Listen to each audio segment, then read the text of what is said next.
Welcome to Misunderstood Minds. I am your host, Wendy Moore. And this podcast series is really for people who have had that feeling that something about their mental health just doesn't fully add up. Maybe you've been given a label. Maybe you've tried therapy before. Maybe you've even made progress. But there's still something underneath it all that hasn't quite been explained.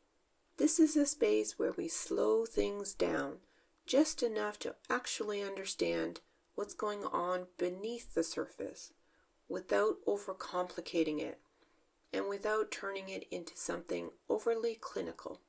Because a lot of the time, what people are experiencing isn't random. It's patterned. It's learned. And in many cases, it actually makes sense once you see the full picture. One of the biggest gaps in mental health right now is that people are often treated at the level of their symptoms. So you might hear things like anxiety, depression, OCD, ADHD. And while those labels can be helpful, they don't always explain why those experiences are happening in the first place. And when the why is missing, people often end up feeling stuck. Like they're managing something, but not actually resolving it. What this podcast is going to do is start connecting those dots. In this 12-part series, we're going to look at how the brain processes stress and threat, how the body stores emotional experiences, and how certain patterns, especially around shame, fear, and perception, can become repetitive loops. Not because something is broken, but because something adapted. A core idea I want to introduce early on is this. Your brain is not working against you, even when it feels like it is. If you're having intrusive thoughts, if you feel emotionally numb, it's because you're stuck in patterns that may not seem logical.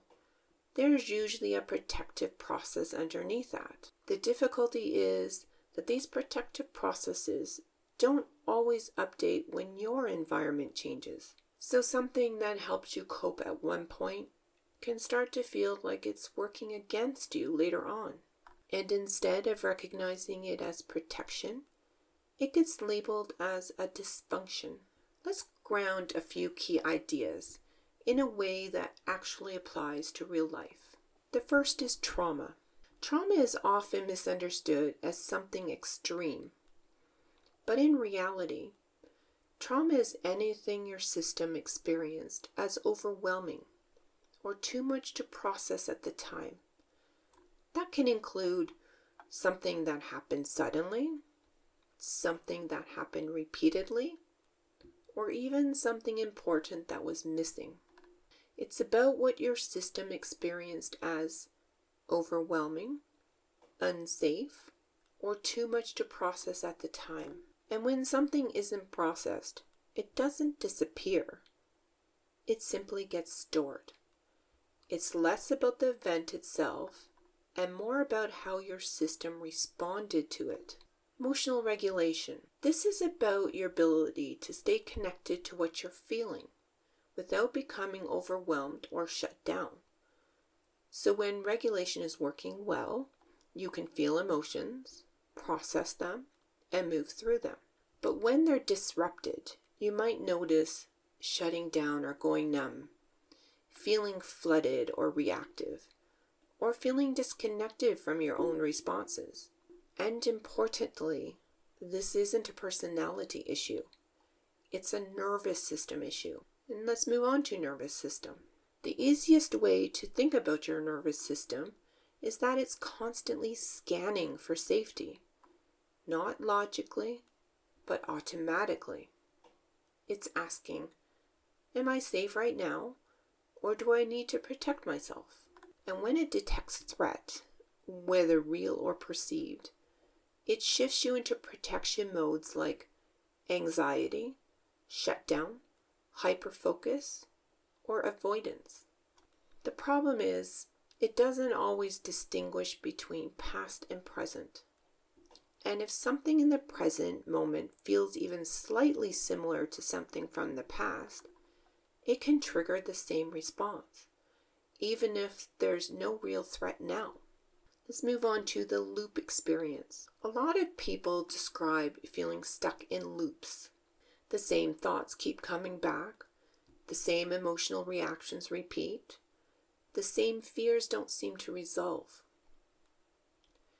And it can feel like, why is this still happening? I've already thought about this. That's because these loops are not just cognitive. They involve memory, emotion, and body-based responses, which is why insight alone doesn't always break them.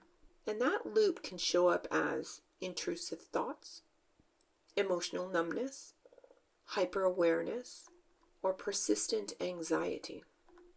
Not because something is wrong, but because something is repeating. So when you combine stored emotional experiences, a nervous system that's scanning for patterns, and a brain that's trying to make sense of it, you get a loop. So the goal isn't just to think differently. It's to understand the system well enough that it can start to shift. Let's move on to emotional echo.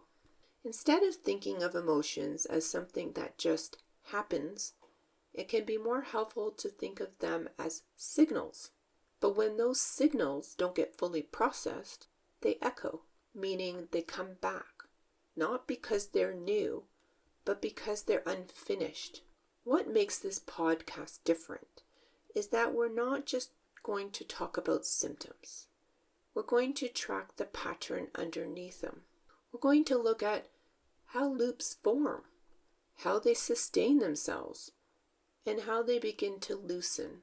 You'll start to see how different experiences that seem unrelated are actually connected by the same underlying system.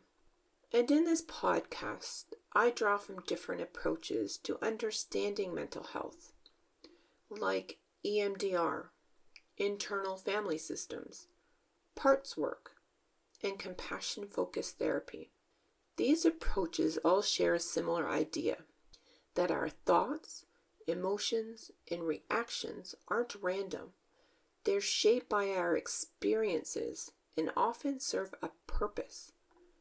Some help us process difficult memories, some help us understand different parts of ourselves, and others focus on building a more supportive and compassionate inner voice. Together, they offer ways to better understand what's happening beneath the surface and how change can begin. So the first one is EMDR, which stands for Eye Movement Desensitization and Reprocessing. EMDR is a way of helping the brain process experiences that feel stuck. Sometimes different memories don't fully settle, and they continue to affect how we feel in the present. EMDR uses guided attention and simple back and forth stimulation to help the brain reprocess those experiences so they feel less overwhelming over time. The next is IFS, which stands for Internal Family Systems. IFS is based on the idea that we all have different parts within us, like the part that worries, the part that protects, or the part that feels hurt. Instead of trying to get rid of these parts, IFS helps us understand them and work with them. The goal is to create more balance and allow a calmer, more grounded sense of self to lead. In general, parts work is a broader way of understanding that different sides of us show up in different situations.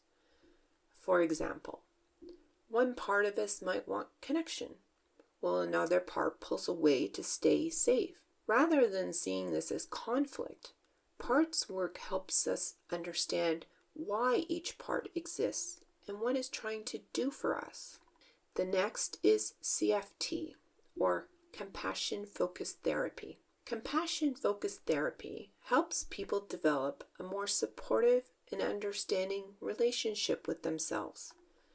Many people struggle with a strong inner critic, especially when they've experienced shame or stress. This approach focuses on building a sense of safety and compassion so that change comes from support rather than pressure. So what this podcast will do differently is it will, instead of just focusing on coping strategies, it's going to focus on understanding the structure underneath the experience. We'll look at things like how certain thoughts are reinforced over time, how emotional states become conditioned, and how perception itself can shift based on past experiences. You'll start to notice that many symptoms are actually part of a system, not isolated issues. If you're someone who likes to explore these further, there are a few widely used books that align with what we'll be talking about here and are easy to read. These resources will be uploaded to our website, www.zenithio.org, for you to access at your leisure. The first is The Body Keeps Score. This one helps explain how experiences don't just stay in your mind. They're stored in the body. The next is Waking the Tiger. This resource focuses more on how the nervous system processes and releases stress. The next resource is No Bad Parts. And this introduces the idea that different parts of you develop to protect you, even if they seem unhelpful now. The final one is Attached. This resource connects early relationship patterns to how we function in relationships later on. You don't need to read all of these. They're just there if you want to go deeper alongside the podcast. In upcoming episodes, we'll start getting more specific. We'll break down why certain thoughts feel uncontrollable, how emotional numbness develops, what shame actually does in the system, and why some patterns keep repeating, even after therapy. Some episodes will be more educational, others will be more experiential and reflective. This is Misunderstood Minds, where we make sense of what never quite made sense before. Misunderstood minds deserve careful listening, not quick conclusions. The goal of mental health care should always be to understand the person behind the symptoms. Thank you for joining me for this intro episode of Misunderstood Minds. If this conversation resonated with you, consider sharing the podcast with someone who may also be navigating the complexities of mental health. And as always, remember, understanding begins with curiosity.